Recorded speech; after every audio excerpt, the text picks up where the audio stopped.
ഓ ഇപ്പോഴാണോ ഉണ്ടാക്കാൻ തുടങ്ങുന്നത്? ഇതൊന്നും ശരിയായില്ലേ? അങ്ങ് നിറയ്ക്കണ്ട, കുത്തി നിറയ്ക്കണ്ട, പകുതി മതി. ഓ ഓ എന്ത് പറഞ്ഞാൽ കേൾക്കുന്നില്ല. എപ്പോഴെങ്കിലും വീട്ടിൽ നിങ്ങൾ 7 വട്ടം തിരിച്ചിട്ട് വന്ന് സമയത്ത് ഉണ്ടാക്കി തരുമില്ല.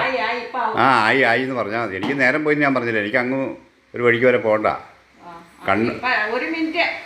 കണ്ണൂർ വരെ പോകണം എനിക്ക്. ആ അവിടെ ഒരു മീറ്റിംഗ് ഉണ്ട് എനിക്ക്.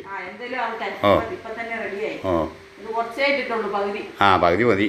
ഓ പിന്നെ വേറെ ഇന്നെന്നാ പരിപാടി നിനക്ക്? എവിടെയും പോകുന്നുണ്ടോ?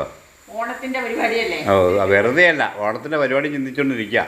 തിരുവാതിരക്കളി ഉണ്ടായിരിക്കും അല്ലേ? ഓ എല്ലാത്തിലും നീ പങ്കെടുത്തിട്ടുണ്ടോ? ആ വേണ്ട കാണിക്കണ്ട, ഇവിടെ കാണിക്കണ്ട. അയ്യോ വേണ്ട വെറുതെ അല്ല, നിനക്ക് തിരക്ക് മനസ്സിലായി. അതുകൊണ്ടാണല്ലോ നീ ഉണ്ടാക്കാതെ ഇപ്പോഴൊക്കെ ഏറ്റത്. നേരം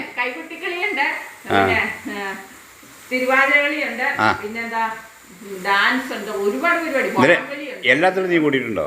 പിന്നെ ഞാനില്ലാത്ത എന്ത് ആഘോഷം? വടംവലിയുടെ ഒരു തലയ്ക്ക് കിടന്നാൽ മതി. ഊതിയതൊന്നും അല്ല, ചെരിഞ്ഞു നിന്നാൽ മതി. പ്ലേറ്റൊക്കെ ദാ അവിടെ ഇരിപ്പുണ്ട്.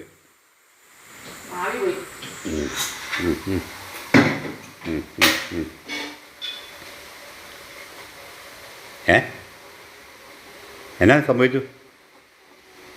എന്നാന്ന് പറയേ? ചില്ലോ? കുപ്പിച്ചില്ലോ എന്നതാ? ചില്ലിടാൻ മറന്നു പോയില്ലേ? പവന്തു എല്ലാം റെഡി. മറന്നുപോയി. നീ തിരുവാതിരക്കളി ഓർത്തോണ്ടിരുന്നല്ലേ? ഇരിക്കോ കിടക്കോ ഒന്നും വേണ്ട. നീ ഒരു കാര്യം ചെയ്യേ, അതിനകത്ത് വീണിട്ടുണ്ട്. അതിനാണ് നീ തന്നെ തിന്നോ, എനിക്ക് വേണ്ട. ഓ സമയത്തുണ്ടാക്കാൻ അവളെ തിരുവാതിര ഞാൻ പറയുന്നില്ല. ഓ